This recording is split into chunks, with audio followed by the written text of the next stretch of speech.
다음 주는 이제 종려주일입니다. 종려주일은 예수님께서 모든 사역을 마치시고 이제 드디어 십자가를 향해 걸어가신 마지막 단계에 이르러 십자가를 지시기 위해서 예루살렘으로 가신 그날, 많은 이스라엘 백성들이 그들의 마음대로 주님을 오해하여 자신들 해방자로 여겨 호산나 다윗의 자손이여라고 부르며 종려나무 가지를 흔들고 주님을 환영한 것에서 비롯됩니다. 다음 주를 시작으로 한 주간 주님께서 일주일 동안 예루살렘에서 사역하시고 금요일에 잡히시고 돌아가시고 그 모든 일들이 이제 일어나게 되는 것이죠. 사순절 기간에 어쩌면 가장 이제 막바지에 다루는 시간이 다가오고 있는 것입니다. 이 기간 동안 주님의 십자가를 묵상하시고 주님의 오심을 묵상하는 여러분이 되기를 간절히 소망합니다. 주님은 많은 사람들의 환대를 받으며 예루살렘으로 입성하십니다.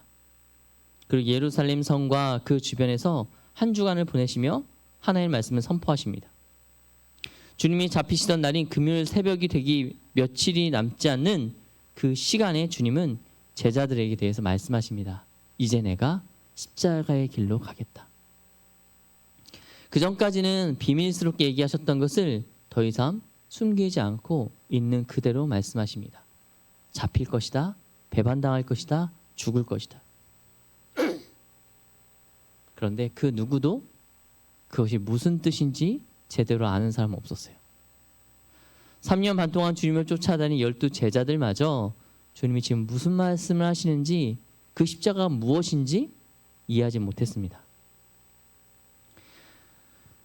그런데 그렇게 주님께서 십자가의 고난에 대해서, 다가올 그 미래에 대해서 정말 간절한 마음을 두고 제자들에게 하나하나 풀어서 이야기하실 바로 그때, 다른 한편 대제사장들과 백성들의 장로들이라는 사람들은 주님을 죽일 것을 계획하기 시작합니다.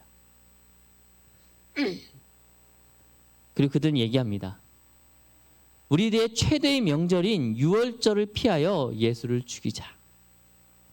왜냐하면 유월절엔 예루살렘에 많은 사람이 모이는데 이날 예수를 잡아 죽이면 이 사람을 추종하는 자들에 의해서 밀란이 일어날까 두렵다. 예수님을 죽이지 않으려는 이유가 유월절을 거룩하게 지키기 위해서도 아니고 예수님을 지켜주기 위해서도 아니고 그저 자신들의 정치적인 입지가 흔들릴까 염려되었던 것입니다. 단지 그 이유 하나였어요. 오늘 본문을 보면 악을 계획하는 사람들이 나타납니다. 대제사장들과 백성들의 장로들을 피워내는 당시 이스라엘의 정치적, 종교적 지도자들이었습니다. 이들은 분명 그 어떤 말로도 변명할 수 없는 악을 계획합니다. 자신들의 욕심과 자신들의 어떠한 뜻 때문에 예수님을 죽이려는 계획을 세운 것이죠. 그런데 놀라운 것은 이들은 철저하게 준비합니다. 계획합니다. 여러 가지를 고려합니다. 그리고 실제로 이들은 예수님의 제자인 가룟 유다를 유혹하여 그로 하여금 예수님을 배반하게 만들고 그 배반하는 과정에서 정당한 대가를 지불함으로써 자기들 스스로 면죄부를 얻기도 합니다. 또한 빌라도와 헤롯을 이용하여 주님을 합법적으로 죽음의 길로 인도합니다. 또한 로마 군병들의 손으로 주님을 모욕하고 이스라엘 민족을 선동하여 이스라엘 민족으로 하여금 그들 스스로 주님을 배반하게 만듭니다. 이들은 매우 교활하였습니다. 심지어 이런 표현이 이들에게 쓰여진다는 게 가능할지 모르겠지만 매우 지혜로웠습니다. 놀라운 게 무엇이냐면 이것과 마찬가지인 것이 있다는 거예요. 사랑하는 여러분, 이 로마 시대의 대제사장들, 장로들, 이들처럼 교활한 존재가 있습니다. 바로 악입니다. 여러분, 악은 절대로 어리석게 행동하지 않습니다. 사탄은 우스꽝스러운 모습으로 우리에게 찾아와서 우리에게 비웃음을 당하지 않습니다. 사탄은 너무나도 무서운 모습으로 와서 우리가 스스로 피하고자 하는 모습으로 오지 않습니다. 그렇게 어리석지 않아요.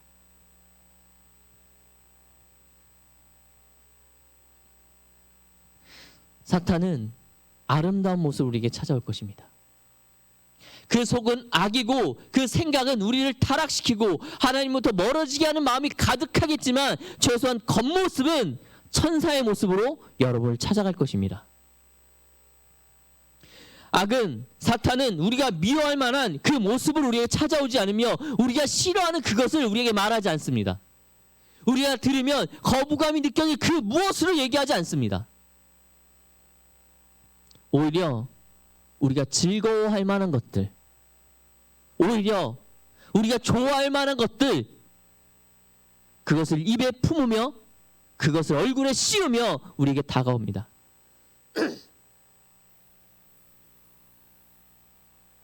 그렇다면 여러분, 우리는 어떻게 해야 될까요? 정말로 아름답고 거룩한 하나님의 것과 추악하지만 아름다워 보이는 그 가면을 쓴 사탄의 것을 구별해야 되는데 어떻게 구별할 수 있을까요? 무엇으로 이 둘을 분별하여 거룩한 주님의 백성으로서의 삶을 온전히 살아가게 할 수 있을까요? 어떻게 살아낼 수 있을까요? 그 삶을. 분명한 것은 이들 중에 어떤 것을 선택하냐에 따라 그 결과는 정반대의 것이 다가온다는 것입니다. 하나님의 것을 선택하는 사람과 사탄의 것을 선택하는 사람, 비록 세상 가운데서 그 선택하는 것이 아름다워 보여서 비슷할지는 몰라도 그 결과는 결단코 같을 수가 없다는 것입니다.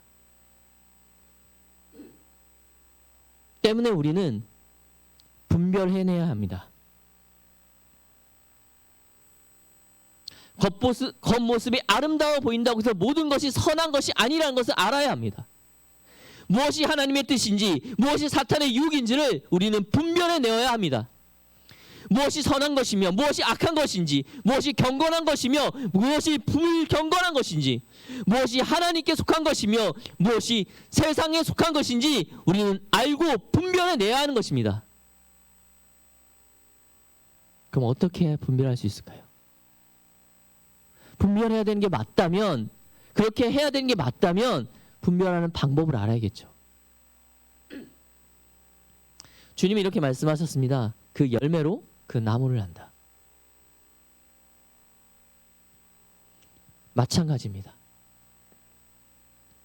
우리는 어떤 것이 선하냐 악하냐, 이것이 하나님의 것이냐 사탄의 것이냐를 판단할 때 궁극적으로 그것이 어떤 결과를 만들어내느냐, 무엇을 결과로 삼고 있느냐, 그것이 바로 분별함의 기준이 되어야 될 것입니다. 그렇다면 선한 것, 하나님의 것은 어떤 결과를 가지고 오게 될까요?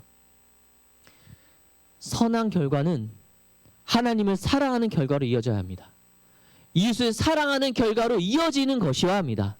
그리고 주님의 몸된 교회를 섬기고 주 안에 형제여 자매인 공동체를 세우고 강화시키는 결과를 가지고 오는 것, 그것이 선한 것입니다. 반면에 악한 것은 무엇일까요? 하나님의 사랑으로부터 나를 멀리 떼어놓으려고 하는 것, 이웃을 사랑하는 것이 아니라 이웃을 미워하며 질투하며 시기하는 결과를 가지고 오는 것, 누군가에게 아픔이 되는 결과를 가지고 오는 것, 교회를 흔들리게 하는 것과 공동체를 무너뜨리는 결과를 가지고 오게 되는 것, 그것이 열매로 맺혀지는 것은 그것이 어떠한 모양이든 간에 악한 것입니다. 오늘 본문에 예수님을 대적했던 이들도 지혜롭게 행동했습니다. 이들의 행동은 그 무엇으로도 정당화될 수는 없지만 이들이 그 악함을 이루기 위해 했던 모든 행동들은 너무나도 민첩했고 적절했습니다. 그리고 납득이 되었죠. 상식선에 머물렀습니다. 우리를 공격하고 우리를 유혹하는 사탄도 같습니다. 교회를 무너뜨리고 공동체를 흩어버리기 위해 사탄은 가장 적절한 것을 이용합니다. 그럴싸해 보는 것을 우리에게 말합니다. 세상을 살아가면서 당연히 여겨지는 것, 당연하게 여겨지는 것들로, 그런 이성적이고 합리적인 것들로 교회와 공동체를 공격합니다. 여러분, 주변에 교회를 떠난 지체들에게 물어보십시오. 지금 이 자리에 함께하지 않는 그 지체들에 가서 물어보십시오. 왜 교회를 떠났는지. 그들에게 이유가 없습니까? 그들이 허황된 이야기를 합니까? 비상식적인 이유를 되나요? 비합리적입니까? 아니요. 교회를 떠난 그들에게도 교회를 떠날 법한 합리적인 이유가 있어요. 그럴싸한 이유가 있습니다. 상식적인 이유들이 있어요. 그들에게도요. 지금 우리들은 어떻습니까? 우리에게도 그런 이유 한두 개쯤 있지 않습니까? 당장 여러분 여기 앉아있는 모든 사람에게 예배를 나오지 않아도 될 만한 핑계 한두 개는 바로 만들어낼 수 있지 않습니까? 잠시 뒤에 우리 마을 모임 갈 건데 마을 모임 안 가고 집에 갈 만한 그럴싸한 핑계 한두 개, 합리적인 이유 한두 개는 우리 가운데 있지 않습니까?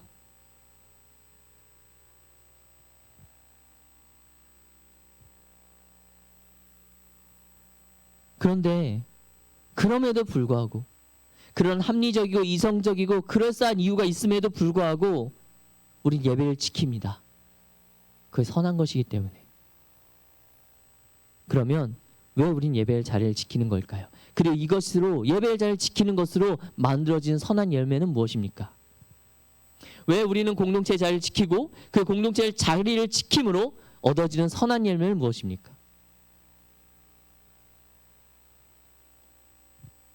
충만함입니다.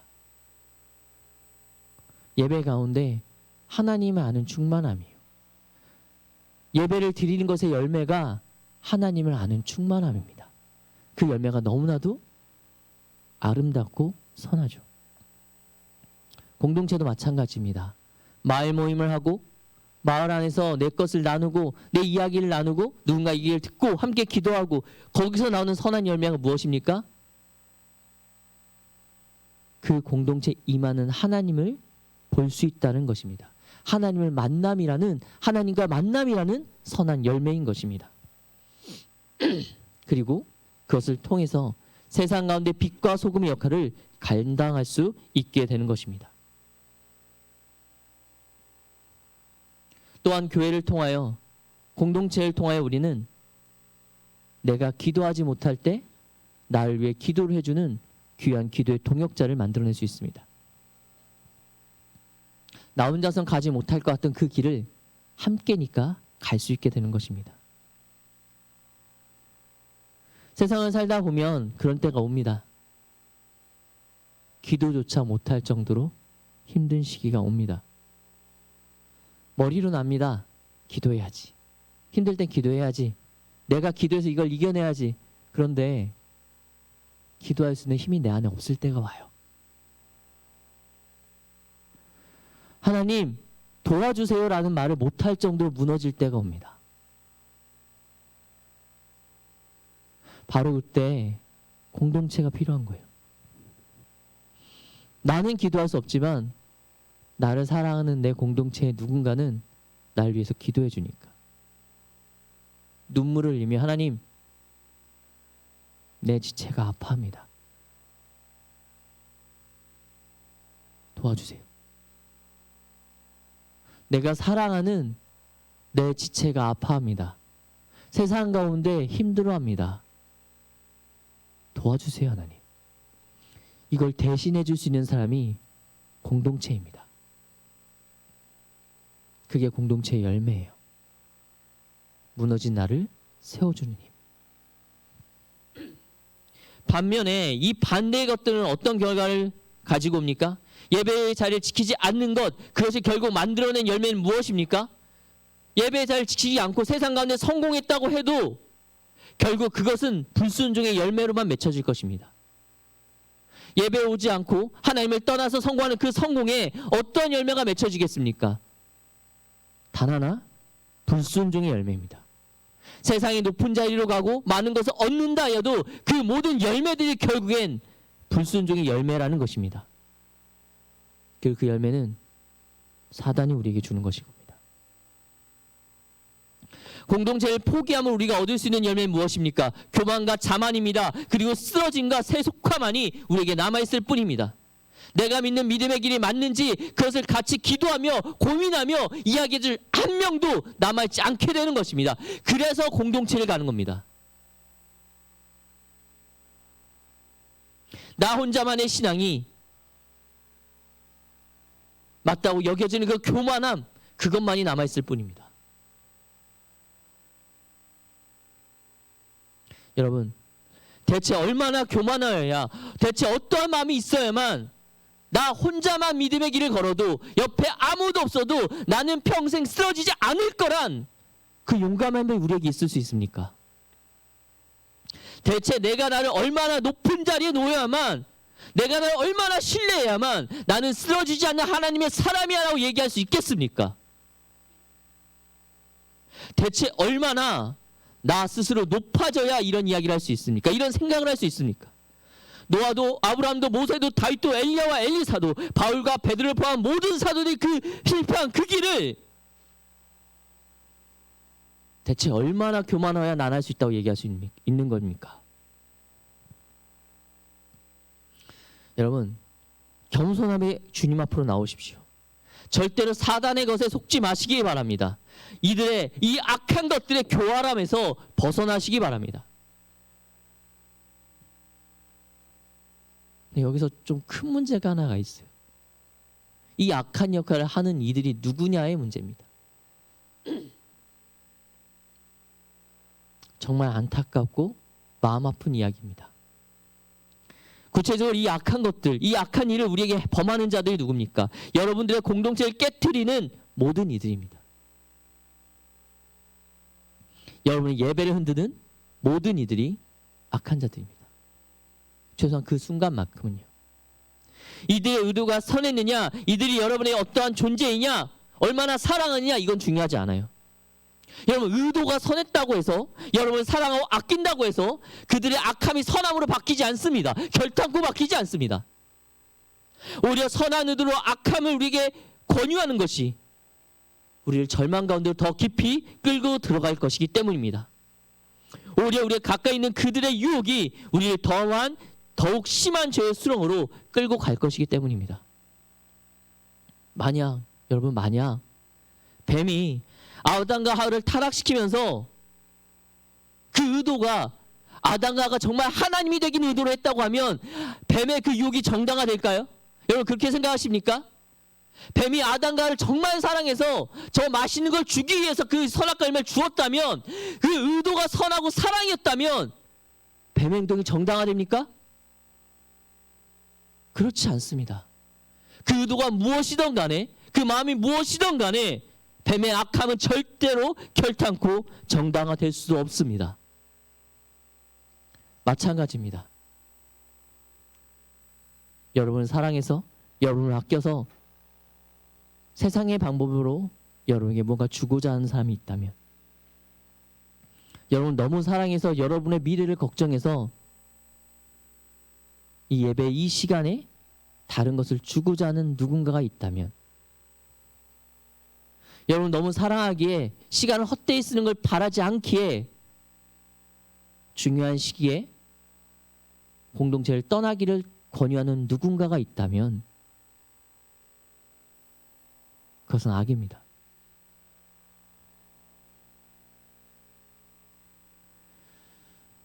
사랑하는 청년 여러분, 악은, 사탄은 결단코 우리에게 불합리한 걸 말하지 않습니다. 그럴듯한 걸 말합니다. 매우 매력적인 제안을 할 것입니다. 나를 알아주고 나를 위로해주고 나의 마음을 만져줄 것입니다. 엉뚱한 것, 그것을 나에게 내밀지 않을 것입니다. 나에게 정말 필요한 것을 내줄 것입니다. 그것이 바로 옛뱀 사탄이니까요. 악한 열매를 맺는 나무는 그것이 아무리 크고 아름답다고 하여도 결국 베어져 불에 타버릴 것입니다. 그러므로 선한 열매 맺는 그런 것들을 사모하십시오. 무엇이든지 교회와 공동체를 세우는 것을 사모하십시오.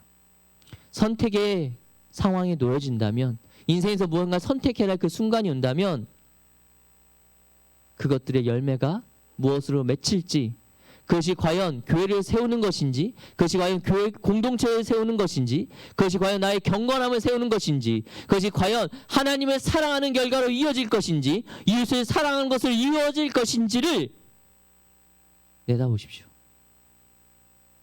그리고 판단하십시오. 바라기를 분별함의 지혜를 가져 오직 선한 것을 선택하며 선한 지혜를 가지시기를 간절히 사모합니다.